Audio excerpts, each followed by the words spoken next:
looks like the trust has been broken at the Philadelphia 76ers. And for a team that's been so talented, it's such a shame that this may potentially be the last time they play together. Welcome back to yet another episode of BallDontLieUk. We're deep into the playoffs. We've now got to the conference finals.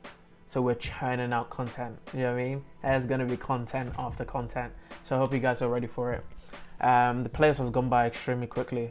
And yeah, like I said, we're into the conference finals. We finally got our Eastern Conference opponent for the Milwaukee Bucks. And it's not the team that you think it is, unfortunately. It's the Atlanta Hawks. The Hawks last night they went to Philadelphia and beat the Philadelphia 76ers 103-96. The Sixers couldn't even crack 100 points. For a team that I kept saying are going to beat the Hawks, could not crack 100 points in a Game 7 at home. Embiid did all he could do. But Benjamin Simmons, yet again, as I said in I think it was my 2 videos ago, about his offensive deficiencies, only scoring 5 points in a critical Game 7, hasn't attempted a shot, a field goal in three of the 7 games in this postseason. Well, in this series anyway, which is disappointing for a max contract player, a perennial All-Star, and a Defensive Player of the Year candidate. It's just not enough. It's just not enough. And there's been a burning question that I've had that I always struggle to find the answer to is, if you're the general manager of the Philadelphia 76ers, Daryl Morey, who would you keep and who would you let go? Simmons or Embiid? Now, there are pros and cons to both, which I'm just going to quickly touch on. So we'll start with Embiid. Embiid, perfect big man, can do it all. Most big men nowadays can only, they can only do so much. They're very limited, especially offensively.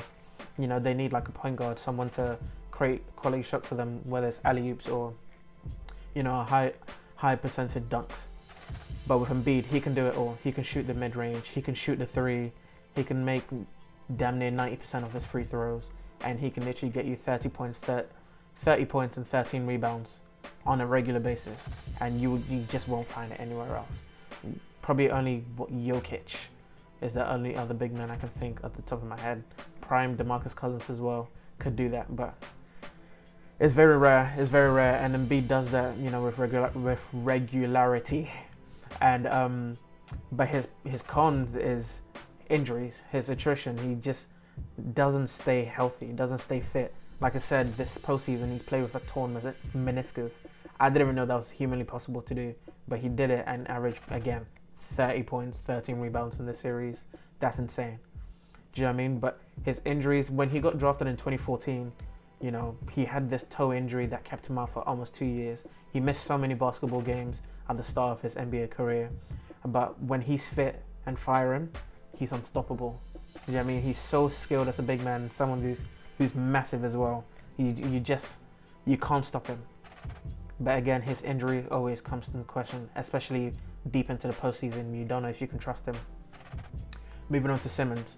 Simmons is a great player. Like, regardless of what's gone on this series, there's a reason why he's like I said, perennial All-Star, Defensive Player of the Year candidate, and he's a defensive machine. He's 6'10" point guard. You just won't find that anywhere else.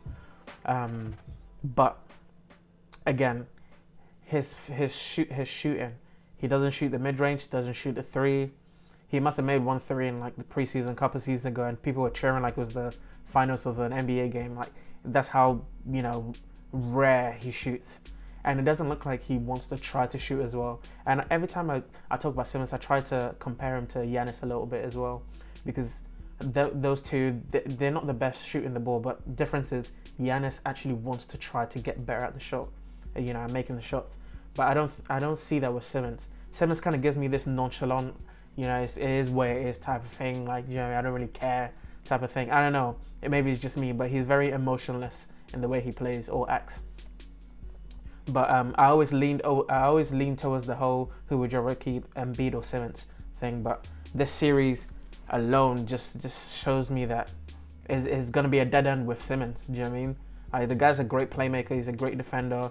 But his shooting and his lack of free throw shooting is just Yeah, it's just I can't pick him. I don't know about you guys. Put in the comment section. Let me know who would you rather pick. If you were the GM for the Philadelphia 76ers and you had the choice to pick Embiid or Simmons, from the pros and cons that I've laid out on the table for you guys, who would you rather pick? Moving on to the Western Conference, Game 1 with the Suns versus the Clippers. Game 1 at the Suns. Suns won that game, and I want to specifically touch on the third quarter with Devin Booker and Paul George showdown. It was one of the best shooting performances I've seen in a long time. It was very fun to watch. The atmosphere at the Suns is electric. It's one of the best in the playoffs, and I love watching Suns games, especially this postseason. And with Paul George, literally, he couldn't miss from three. And when he shoots, his game is so smooth. It's like it's smooth like butter. Do you know what I mean? I love his game so much. Obviously, the whole playoff P thing kind of masked how great of a player Paul George really is. And like I said, at the Pacers, he was the number one option. He was taking them to the Eastern Conference Finals with 2-3 years in a row. Obviously, had to face LeBron, and you already know what happens when you face LeBron. You get bounced out. But he has been the man before at the Pacers, and also at OKC as well. Top 3 in MVP voting. Paul George is that guy. He can do that. But it's just the next level. Do you know what I mean? Which is the problem with him. But his shooting last night was incredible. Also, Devin Booker. I had big question marks over Devin Booker coming into this postseason, because a couple of my friends, they're really big on Booker, and I just never really saw it. I knew he could score. You know what I mean? He scored 72 points in Boston a couple of years ago, which I think he's like one of 5 players that scored more than 70 points. He's a scorer, but his playmaking is something that really impressed me a lot. You know what I mean? His game is, he plays with so much poise, so much finesse, so much confidence. And I even tweeted about it. Follow me on Twitter at BallDontLieUk. I've started to tweet now. Do you know what I mean? I'll be tweeting more on the games that goes on. So follow me on that, and follow me at BallDontLieUk on Instagram as well. But yeah, so I was saying, Devin Booker, absolutely insane. He plays with so much poise. I love his game, and I love the mid-range shot. He absolutely abused the pick and roll, and Beverly had no answers for him. Every time he pulled up, he won't see him. He won't see Beverly. And yeah, ended up gutting it out and beating the Clippers in Game 1. They do need to hold serve and wait for CP3 to get back. But with CP3 getting back, and hopefully Kawhi as well, this series will be very, very promising.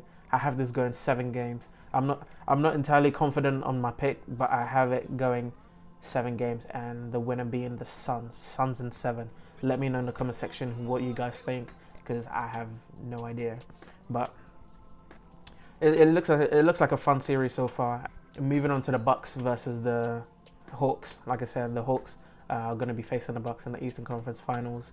I don't want to jinx the Bucks. I don't want to jinx the Hawks. You know what I mean? I picked the Knicks to beat the Hawks. They didn't. They lost in 5. I picked the Sixers to beat the Hawks, which everyone would have picked the Sixers. You know what I mean? Everyone would have picked the Sixers, but unfortunately the Sixers just flamed out. And great credit to the Hawks. I really want to give them a lot of credit, because they've showed a lot of fight, and they're a good team. And like I said, Trae Young, you make your name in the playoffs. And people used to pair Trae Young's name with the guy that they traded for Luka Doncic. They made a big mistake. They should have kept Doncic over Trae Young, stuff like that.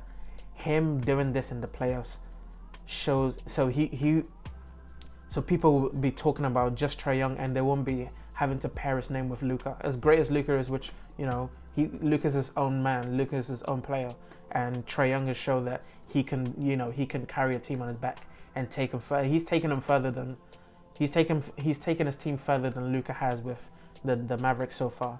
But again, he's making a name for himself rather than having to be put in a conversation with another player. So all credit to Trae Young, and the way he is. Some people might like him, some people might hate him. I love him. I love all his antics, his overconfidence. I love it.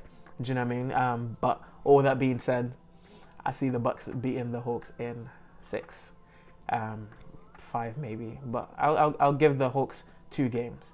But again, let me know in the comment section what you guys think with the prediction, and also who would you pick, Embiid or Simmons? Because I think this Sixers team will probably get blown. Yeah, will probably get blown up because I just don't see Embiid and Simmons moving forward to get a championship. I don't see it. But you guys let me know what you think. I hope you guys enjoy the show.